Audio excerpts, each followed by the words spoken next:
안녕하세요. 오늘은 민수기에 대해서 짧게 요약해서 어떤 내용들이 들어있는지 설명을 해보도록 하겠습니다. 민수기. 이제 민수기는 어떤 책인가요? 네, 여기 적혀 있죠. 이스라엘 백성이 시내산에서 출발해서 가나안 땅 입구까지 가나안 땅에 들어가진 않습니다. 가나안 땅 입구까지 가는 이 광야 여정을 민수기라고 합니다. 어, 민수기가 히브리어로는 베미드 바드라고 하는데 그 뜻은 광야에서라는 뜻을 가지고요. 또 민수기는 영어로는 numbers라고 적혀 있습니다. 이 numbers는 왜 이름이 numbers냐? 이 민수기 안에서 이제 인구 조사를 하는 것이 두 번이 나옵니다. 이제 언제 하는지는 앞으로 뒤에 다시 설명을 해드리겠습니다. 그래서 이 민수기라는 것을 한 문장으로 이렇게 요약을 한다면 이제 여기 적혀 있는 것처럼 민수기는 하나님을 믿고 약속의 땅을 향해 가는 백성이 불신앙 때문에 광야에서 실패하고 새로운 세대가 다시 약속을 향해 나아가는 이야기라고 볼 수 있습니다. 네, 이 이야기들을 좀 더 구체적으로 설명을 해보도록 하겠습니다. 네, 민수기의 전체 구조를 이제 세 분야로 이렇게 딱 나눌 수 있는데요. 첫 번째, 1장부터 10장. 여기서는 이제 시내산에서 일어나는 사건을 이제 적어놨고, 네, 내용은 백성을 조직하고 출발을 준비하는 것을 이제 적어 놓았습니다. 그리고 11장부터 20장은 광야에서 일어나는 일들입니다. 광야에서 많은 이제 일들을 일어나는 조중에 그 안에서 이제 사람들이 하나님께 원망을 하고 또 불신을 갖게 되고 그걸 또 하나님이 또 일을 하시고 그런 게 계속 반복이 되면서 이제 그 안에선 또 실패가 있고 또 심판이 있는 이야기를 볼 수 있습니다.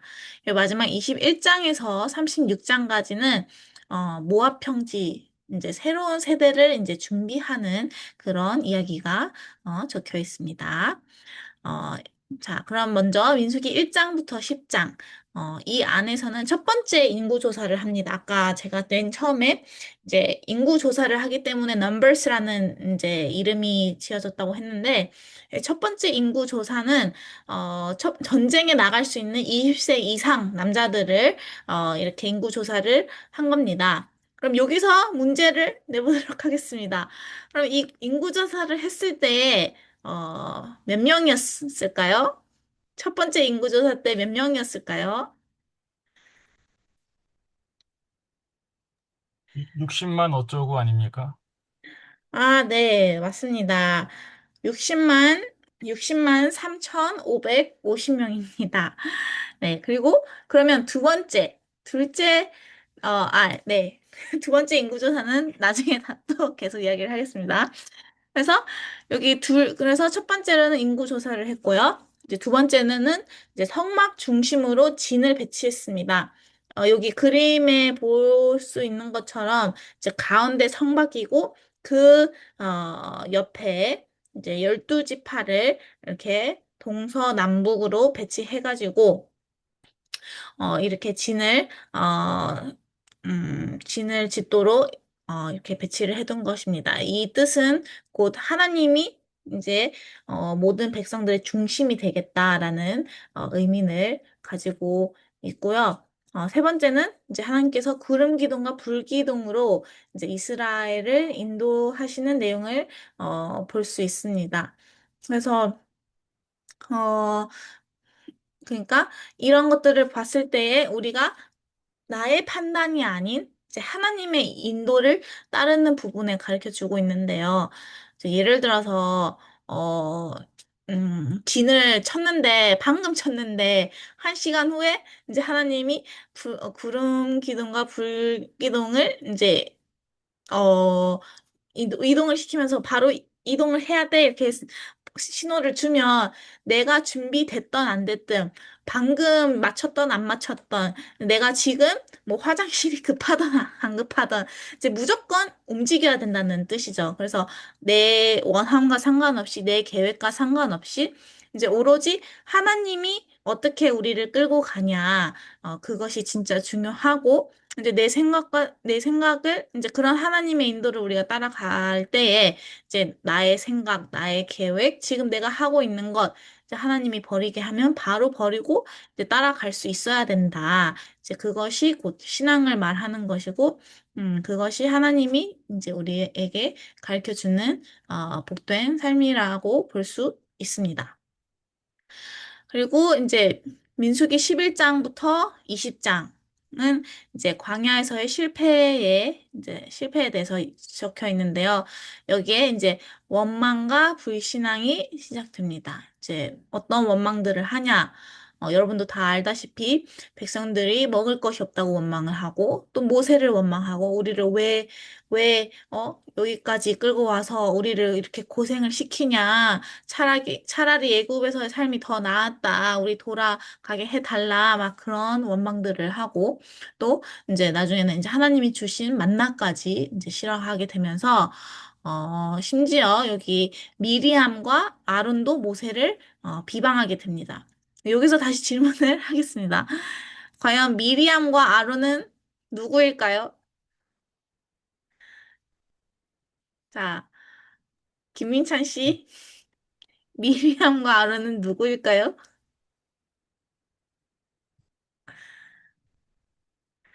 자, 모르십니까? 네, 저도 몰라서 찾아봤습니다. 미리암은 이제 모세의 누나, 김민찬의 누나가 있는 것처럼 미리암은 모세의 누나입니다. 이제 이분도 이제 선지자였고요. 아론은 이제 모세의 형이었습니다. 이제 아론은 이제 이스라엘 초대 대제사장이었습니다. 그래서 두 분 다 이렇게 인도자 역할을 하고 있지만 이제 모세가 구스 여자를 취했을 때에 이제 미리암과 아론을 모세를 막 핍박하기 시작했고 비방하기 시작하였습니다. 하지만 하나님은 이제 오히려 그 모세를 비방하는 미리암과 아론을 엄청 책망을 했죠. 왜냐하면 이제 하나님 편에서는 모세를 이제 하나님의 종으로 세워뒀는데 이 미리암과 아론은 이제 모세를 하나님 종으로서 이제 받아들이는 게 아니라 자기들과 같은 등급으로 여겼기 때문에 이제 그런 작은 실수에도 막 비방을 한 그런 부분을 볼 수 있습니다. 그리고 민수기 13장에 그 유명한 이제 열두 정탐꾼 사건이 나옵니다. 이제 거기에서 여러분도 다 알다시피 10명은 이제 가나안 그 땅을 정탐하고 돌아왔을 때 10명은 그 백성들은 우리보다 더 강합니다. 우리는 절대 이길 수 없습니다. 이제 우리는 그들 앞에 섰을 때 메뚜기와 같습니다. 와, 그런 자기들이 봐왔던 자기들 눈으로 보고 온 그것들을 사람들한테 막 이야기를 하는 반면, 이제 여호수아와 갈렙은 전혀 다른 이야기를, 했었죠. 여호와께서 우리를 기뻐하시면 그 땅을 우리에게 주실 거야. 그 땅은 하나님이 우리에게 이미 주셨어. 이제 가나안 땅 우리의 땅이야. 하면서 이제 믿음의 소리를 하죠. 그때 이제 사람들이 많이 갈리기 시작합니다. 이제 10명의 정탐꾼의 소리를 듣는 사람들이 대부분이었고 이제 여호수아 갈렙을 이제 사람들이 무시를 했죠.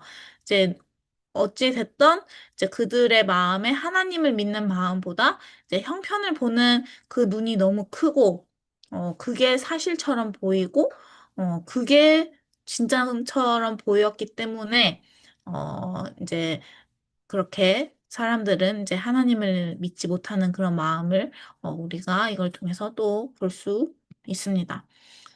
또 이제 다른 제목으로는 이제 모세 실패라고 이렇게 볼 수도 있는데, 여기 민수기 20장에 보면 이제 광야에서 이제 물이 다 떨어졌을 때 이제 백성들과 모세가 하나님께 물을 구했을 때에 이제 하나님께서는 모세에게 반석에게 명령하여 물을 내리라라고 했습니다. 그런데 이제, 어, 중간에 이제 모세가 반석을 두 번을 이렇게 쳐가지고 이렇게 물이 나오긴 했지만, 이제 이걸 보고, 이제 하나님은 모세에게, 가나안 땅에 너는 들어갈 수 없어. 이제 이렇게 이야기를 하죠. 근데, 이 이유도 될 수 있긴 하지만 이제 모세가 가나안 땅에 들어갈 수 없는 핵심적인 이유는 이제 저희가 이제 며칠 전에 요즘에 계속 이제 민수기에 대해서 이제 말씀을 듣고 있는데 모세는 율법을 대표하는 사람이고 율법을 어 뭐라고 해야 되지? 율법을 대표하는 사람이기 때문에 율법으로는 우리가 절대 천국을 갈 수 없다. 그거를 강조를 하고 싶기 때문에 이제 모세는 가나안 땅에 절대로 들어갈 수 없다고 이제 저희가 들었습니다. 그래서 이제 여러 가지 모세가 왜 가나안 땅에 못 들어갔냐는 이유 는 대부분 이 반석 사건으로 이제 사람들은 말을 하긴 하지만 그런 모세가 율법에 율법을 대표하는 사람이라서 이제 가나안 땅에 들어갈 수 없는 그런 메시지도 있습니다.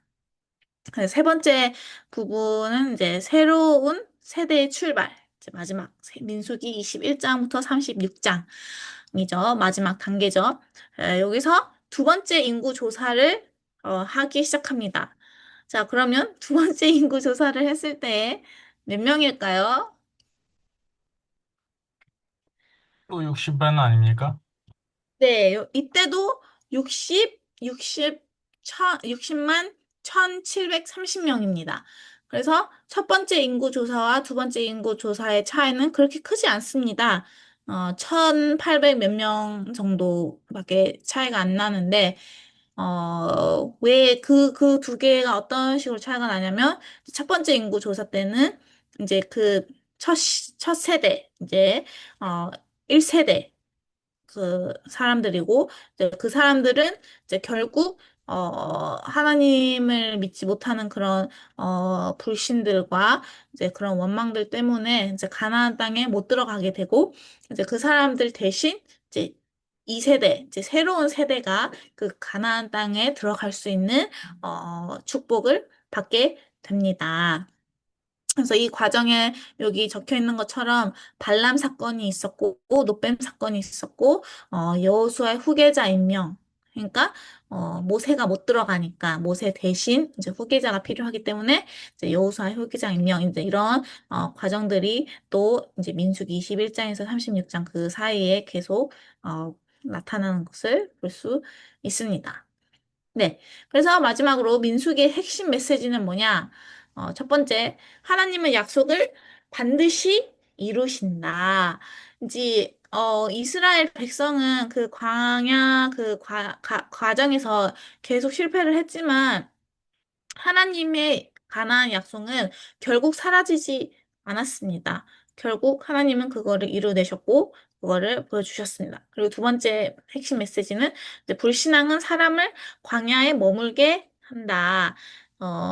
그래서 10명의 정탐꾼이 이제 보고 온 것을 그대로 말을 했고, 이제 거짓말을 한 건 아니죠. 이제 그대로 자기들이 보고 오고 느끼어 온 거 그대로 그 말들을 했습니다. 하지만 하나님의 눈으로 봤을 때는 그 사람들이 사실을 말했지만 하나님 눈에서 그 사람들은 거짓을 말한 것이고, 이제 하나님을 믿지 않는 이제 그런 말들을 했기 때문에 사실 그걸 죄라고 볼 수 있는 거죠. 하나님을 반대하는 그런 말들을 했고, 이제 하나님 믿지 않는 그런 반언들을 했기 때문에. 그래서 그 10명의 정탐꾼의 소리를 든 사람들은 결국 광야에서 삶을 끝나게 되고 하나님의 축복의 땅인 가나안에 못 들어가게 됩니다. 그리고 세 번째로는 광야는 믿음을 배우는 장소입니다. 어, 광야 삶을 보면 이제 먹을 것도 부족하고 물도 부족하고 옷도 부족하고 이제 여러 어려움들이 있었기 때문에 이제 하나님을 의지할 수 의지할 수밖에 의지할 수밖에 없게 하나님이 만들으셨죠. 그래서 이제 계속 하나님은 나를 찾게 하시고 또 사람들은 막 어려우니까 형편 탓하다가 또 하나님이 또 틱 도와주면 또 막 기뻐하고 이제 그런 것들이 계속 반복되는 것을 이제 볼 수 있죠.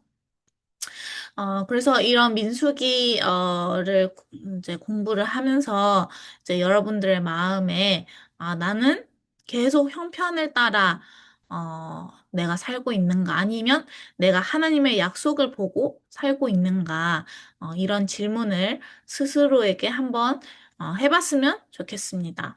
그래서 이제 이 민수기를 통해서 형편을 계속 보고 살았던 삶의 결과물과 형편과 상관없이 하나님의 약속을 바라보고 이제 하나님을 믿으면서 하나님의 소리를 내면서 살은 그 사람들의 결과물을 이제 우리가 비교를 하면서 볼 수 있습니다. 네, 그래서 여러분들이 지금 어려운 형편을 보면서 거기에 끌려다니고 있는 삶을 살고 계신다면, 나에게 형편은 이렇지만 하나님의 약속은 어떤가? 형편은 나에게 이런 말을 하고 있지만, 하나님은 나에게 어떤 말을 하고 있는가? 이제 형편을 잠깐 내려놓고 하나님 쪽으로 한번 귀를 기울여 보세요. 그러면 여러분들의 마음에, 여러분들의 삶에 변화를 볼 수 있을 겁니다. 네, 오늘은 여기까지 발표를 마치도록 하겠습니다. 감사합니다.